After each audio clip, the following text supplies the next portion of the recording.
Hello everybody, welcome back to Forza Horizon 4, the latest Koenigsegg hypercars here, the Jesko. Yes, I know it's pronounced Jesko in Sweden, but no, we're not doing that. So the J, not a Y, so the Jesko is a monster.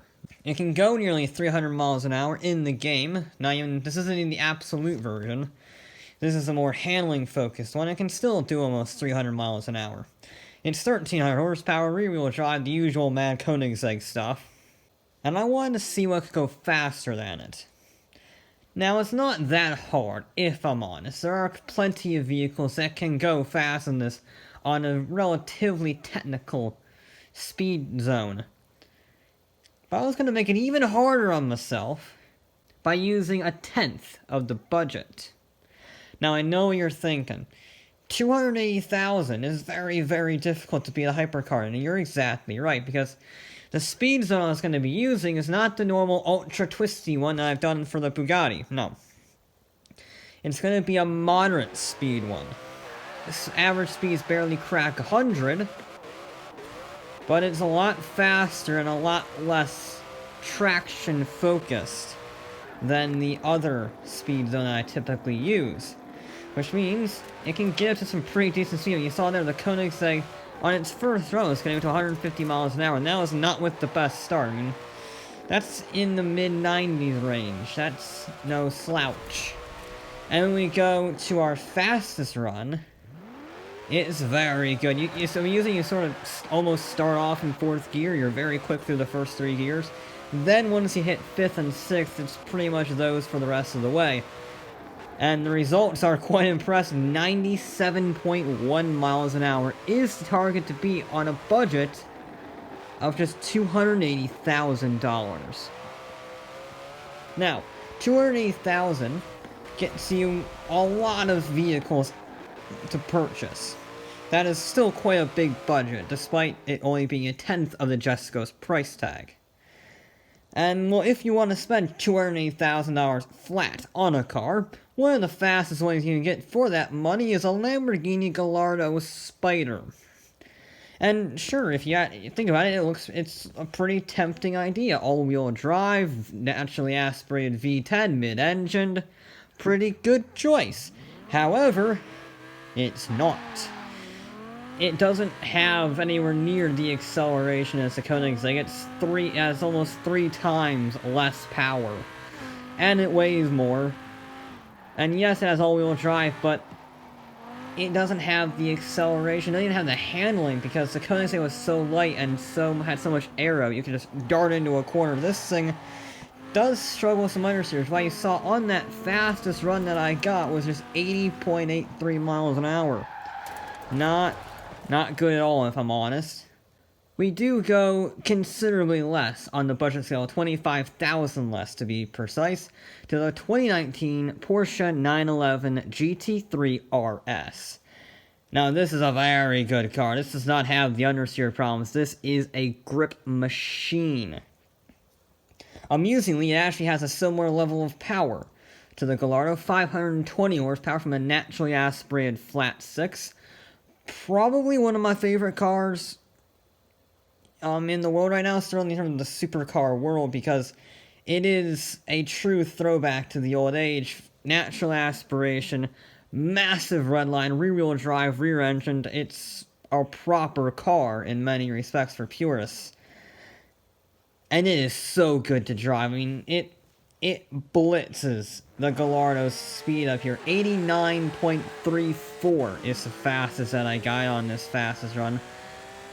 That being said, as brilliant as it was, it is way too high in the price range, and it is way too slow. It's still 8 miles an hour slower average than the Jesko, which puts it into perspective just how fast that car is, because the 911 GT3, especially the 2019, is not slow at all, in any way, shape, or form. It is one of my favorite cars in the entire game. It is so good to drive, and yet it's still 8 miles an hour slower than the Jesko. Now, we do have to bring up the elephant in the room. You see, a lot of I guess, update cars, DLC cars, what do you want to call them, recently added vehicles, the free ones, cost $250,000. Now, that means cars like the Koenigsegg CC the Ferrari 599 XX Evo thingy are all $250,000, but the true winner by far, and the easiest one to go for, is the Volkswagen IDR.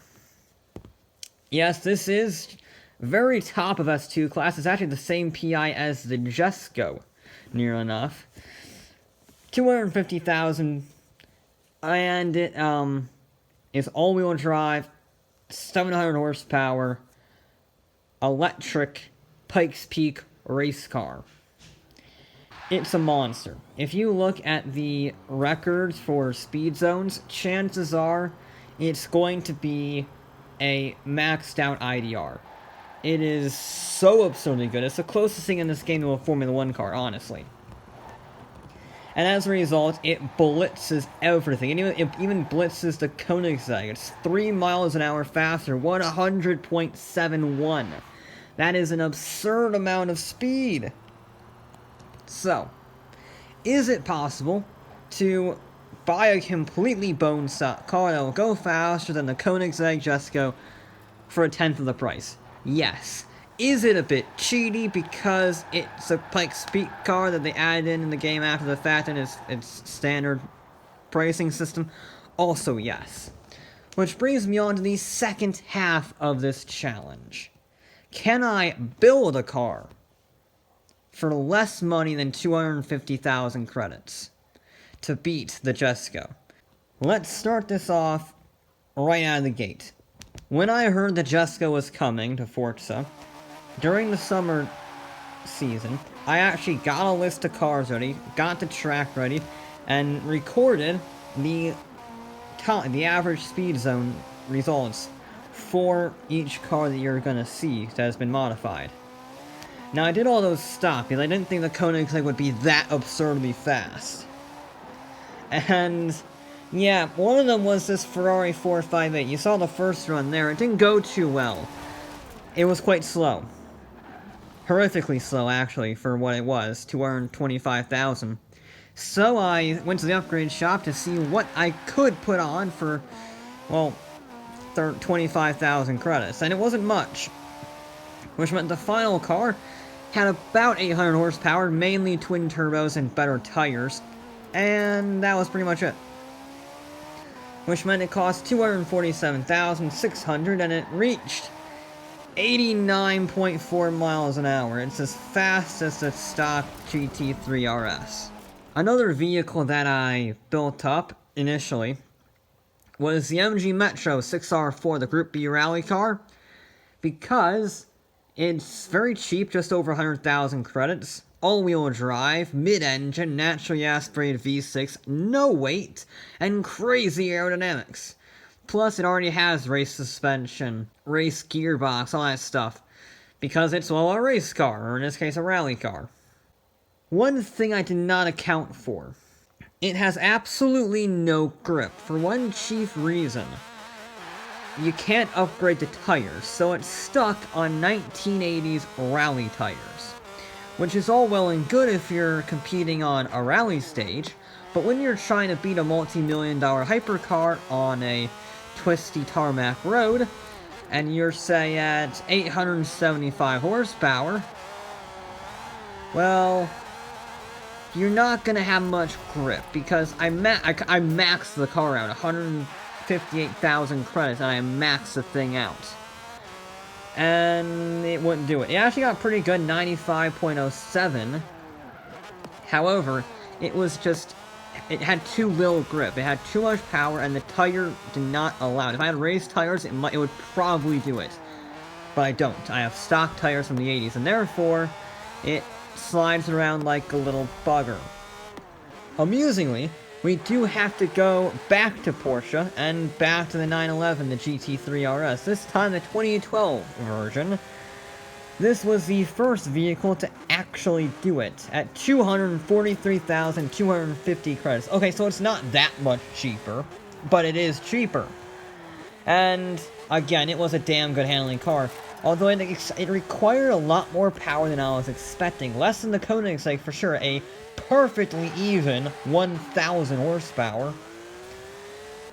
But I thought it would require less than that, because it's a very good handling car. Again, like the Metro, it had lots of race parts already on it. But it just wasn't doing it. So I did have to put 1,000 horsepower in it, and critically, all-wheel drive. That was essential, because basically what we're doing is we're equalizing the Koenigsegg in terms of handling, and then we are exceeding it in terms of out-of-the-corner acceleration. We're not going to match it on the main straightaway, but we can match it on the acceleration zones where it can just boot it out of every corner. And that is what the 911 is so good at. It is just fantastic at that. Which brings me on to my next vehicle. The Bac Mono. This was one of the only vehicles to actually get relatively close to the Jesko completely bone stock. It got over 90 miles an hour. It was within 7 of it, so it was pretty good, and it makes sense. It's a single-seater, Formula 1 car for the road, basically. And it required upgrades, a lot of upgrades. It required the all-wheel drive, it required more power. I think it only had less than 600 horsepower, this one, because it was so light and so good handling, which helps it save money on the upgrades, but there we go. And as a result, it cost $190,000. Or credits, whatever you want. Forza have it, $70. Anyway, this one was very peculiar because it really struggled with understeer. Of all things, I don't know why. Maybe it was the lack of weight on the front, and maybe it was a very skinny tires. I mean, maxed out, it was 235s all around. Maybe it was the all-wheel drive, I don't know. It was probably a combination of that stuff, but even rear-wheel drive, it was understeering like a bugger. I mean, you see it in the videos, it just isn't turning. It can't carry the corner speed, ironically. But what it does have is no weight and massive amounts of horsepower. So, that is where it got most of its speed from. I mean, it's slower than the 911. And it wasn't turning. But it did do it for less than the 911, significantly less, actually. That it helps that the Mono is only $160,000 to buy. So, saving grace was the relatively cheap top of S1 class car that it is. Speaking of the top of S1 class for relatively cheap, the 2016 Dodge Viper Acr. 150,000 credits to buy, only required 17,500 to upgrade. Once again, all-wheel drive, turbochargers, and you're wondering why I'm going with turbochargers. You gotta use the stock engine, and you gotta use forced induction, because an engine swap is incredibly expensive, except for one, we'll get to that later. And 2, if you put a twin turbo on, it costs $1,800 in the aspiration swap. It doesn't matter how much power it adds. It can add 200 horsepower, 50 horsepower. It's the same price for everything. And then, you just go into the engine upgrades, and it costs another $5,000 to put on race turbos, which means for 6,000 credits, you just got a 350 horsepower bump, which is fantastic. You slap on all-wheel drive and race tires, and since both the Mono and the Acr came on race tires from the get-go, they were very, very cheap for the money. The one thing the Viper did not lack was traction. It was a fantastic car to drive. Not quite as good as the 2019 GT3, but it was still very, very good. The all-wheel drive did not seem to hamper it as much as the Mono. It also might help that it had massive adjustable aero on it from the factory. I mean, comically massive aero. But either way, God, it was good around the corners. It was super planted. And it hit 97.55. Now, yes, if you're wondering why these cut out relatively quickly, I did have to do this in the Super 7 settings, because for some unknown reason, Forza decided to launch the hypercar in the middle of winter. 10 on 10 decision there, lads. Either way, the Acr Viper in the Super 7, dominated. Less than 170,000 credits for this car, 97.5. It was 0.4 of a mile an hour faster, but it's faster, damn it. We do have to move on to another American car company, that was Ford, with another slightly sneaky one. You see, the Barrett-Jackson car pack gave us a whole host of vehicles, most of them very OP. And one of them, well, not OP, is very cheap, at the Double Down. This is an S2 class, all-wheel drive, 850 horsepower, slick racing tired monster for just $105,000. It has, I believe, the second most power here stock, barring the Jesko. It's absurd, and it's only $105,000. And it was the closest to breaking the Jesko bone stock. It did 95 miles an hour stock, which is insane. So it only required a few upgrades, that being some aero and some better, I think it was better chassis upgrades. Either way, it cost just 112,000 credits. That's it, 112,000. We're now half the price of the IDR, and we're still going faster. 98.37 miles an hour average is absurd for the Double Down. The fact that this car is so cheap boggles the mind, because it is a phenomenal car in the top speed range. It's not so great on the corners, it's not bad, it's not the worst, but it's not great. What it makes up for is absolutely murderous acceleration with those super grippy tires, all-wheel drive, and massive power with no weight. It's a beast. And yet, it wasn't the winner. Sticking with Ford, we go with the Shelby Mustang GT350R. This, I believe, is the cheapest racing-tired vehicle you can get at just 75,000 credits with racing tires. It doesn't have a lot of power. It has a fair chunk of weight, relative speaking, to the rest of this field. But it's only 75,000, which means you have a lot of room for upgrades, even with the $112,000 budget. So, all-wheel drive. Bigger front tires. I didn't need to do anything with the rear. It was already 305s on the front, 335s on the rear. Those are massive tires on the front, by the way, from the factory. I just need, again, turbocharger swap, all-wheel drive swap, better aero, and I think that was it. And 103,650. That's it. It's insane. And it did 97.54 miles an hour. It was 1/100th of a mile an hour slower than the ACR Viper. For $50,000 less? 50,000 credits less, whatever you want to say. The Shelby, I thought I was clutching at straws with the Shelby. That was sort of a speculative thing because it was so cheap and it was so down on PI. It was 847 and it still was able to do what it did with a minimal amount of upgrades. It only cost about, again, 28,000 for upgrades, which is not bad at all. But it wasn't the winner.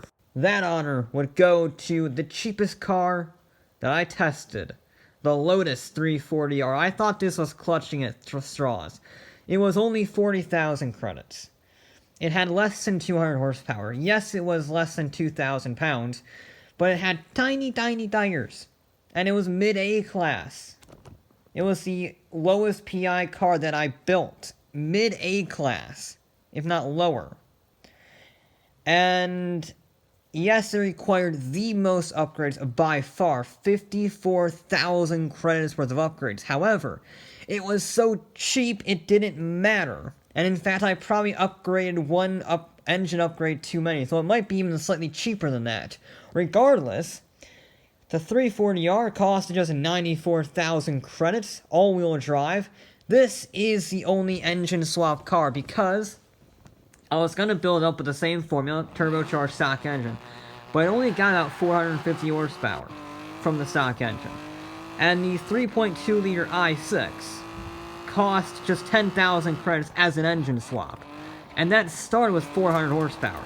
I throw on the 1800 credit turbos, upgrade them. Now I got 600 horsepower. And that we can work with the all-wheel drive, with the racing tires, and the aero. It went like a bat out of hell. I mean, it was the second fastest car I ran today. Not only was it faster than the Koenigsegg by 2.5 miles an hour, it was only 1 mile an hour slower than the IDR, which is a all-electric, all-wheel drive Pikes Peak racer.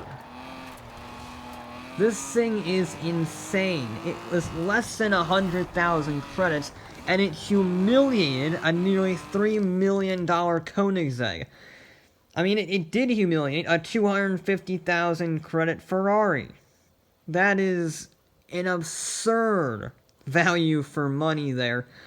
I thought I was clutching at straws, as I said, with the 340R, just because it was so cheap and it was so low. I also tried the Golf R32 and the Vauxhall VX220 and the Mitsubishi 3000 GT. Those were all cheaper than the Lotus, but they were so cheap and so slow compared to it that it took too much upgrading, and you were quickly aspiring into the hundreds of thousands of credits, which means the 340R is the winner for today by far. I mean, it's 9,000 credits less than the Shelby, which is already 9,000 credits less than the Double Down, which in turn is 100,000 credits less than the IDR.